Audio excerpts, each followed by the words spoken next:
महादेवी वर्मा कहती हैं कि भले ही मैंने अपने प्रिय का साक्षात्कार प्रत्यक्ष न किया हो, लेकिन मेरा मन उसके अस्तित्व की तरंगों को पहचानता है। और अगर ऐसा नहीं होता तो क्यों उसकी स्मृति आते ही मेरे शिराओं में रक्त विद्युत वेग से दौड़ने लगता है? क्यों मेरे रोम, जो यूं तो अचेतन है लेकिन उसकी स्मृति मात्र से रोमांचित हो उठते हैं, जीवंत हो उठते हैं? मेरा ये अंधेरे से भरा हुआ, अवसाद से घिरा हुआ जो ये जीवन है, वो अचानक क्यों प्रेम से तरल हो उठता है? क्यों आँखों में दीप से जल जाते हैं? निश्चय ही मैं अपने प्रिय को पहचानती हूँ, और मैंने भले ही उसे प्रत्यक्ष ना देखा हो, लेकिन उसके अस्तित्व की तरंगे मैं उन्हें पहचान पाती हूँ। आगे वो कहती हैं,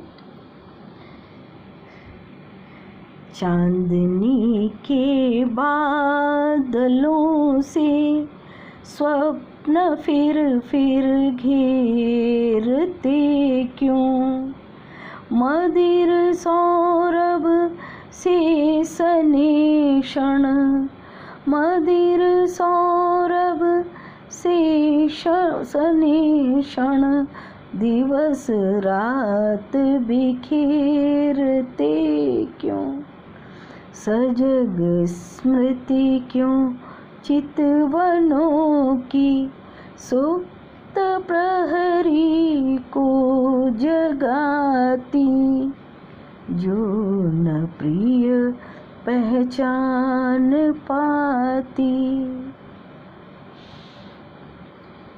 कि मेरे स्वप्न, अवसाद से घिरे हुए जीवन में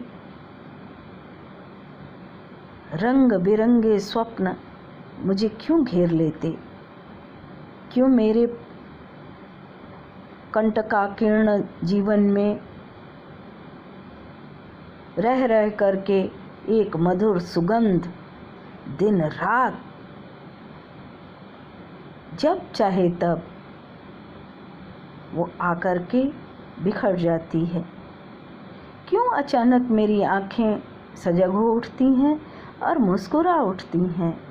क्यों मेरी भावनाओं, सुप्त भावनाएं वो ऐसे जाग उठती हैं मानो वो प्रहरी हों? निश्चय ही प्रिय के होने की तरंगें मेरे इन चित्त वृत्तियों को अचानक से सचेत कर देती है, और मैं अनुभव कर पाती हूँ कि वो मेरे आसपास ही कहीं है।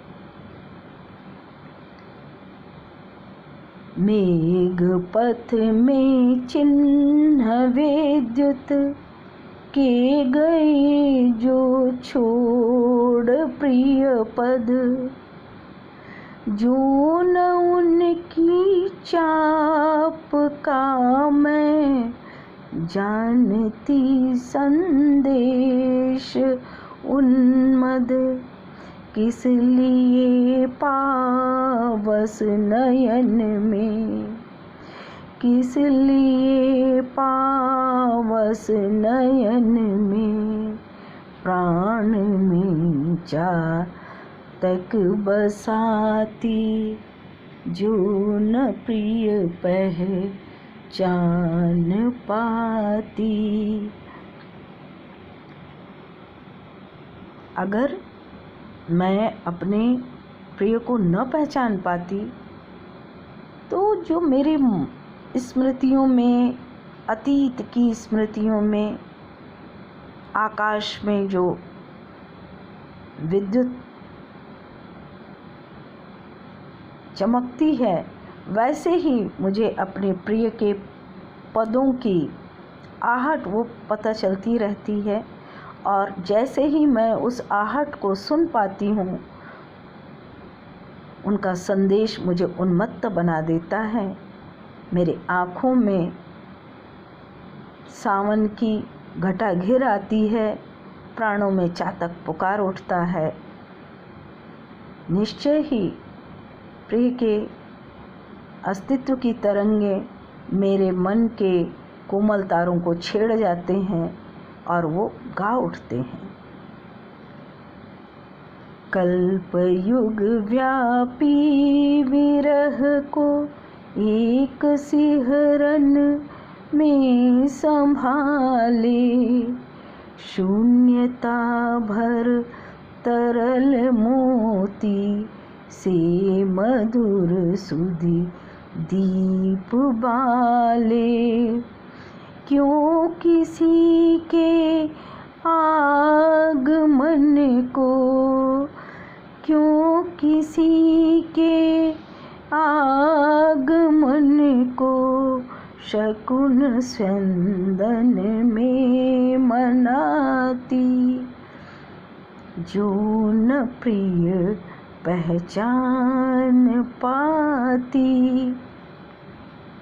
महादेवी जी कहती हैं कि मुझे विरह अवस्था को सहते सहते तो कल्प बीत गया, युगों बीत गए, फिर भी मैं उस प्रिय की स्मृति के उस मधुर क्षण को अपनी स्मृतियों में संभाले हुए हूँ, और वह स्मृतियों का मोती मेरे मन की, जीवन की समस्त शून्यताओं को भर देता है और एक दीप जल उठता है यादों का, जिससे मेरे जीवन का सारा अंधेरा क्षण मात्र में दूर हो जाता है।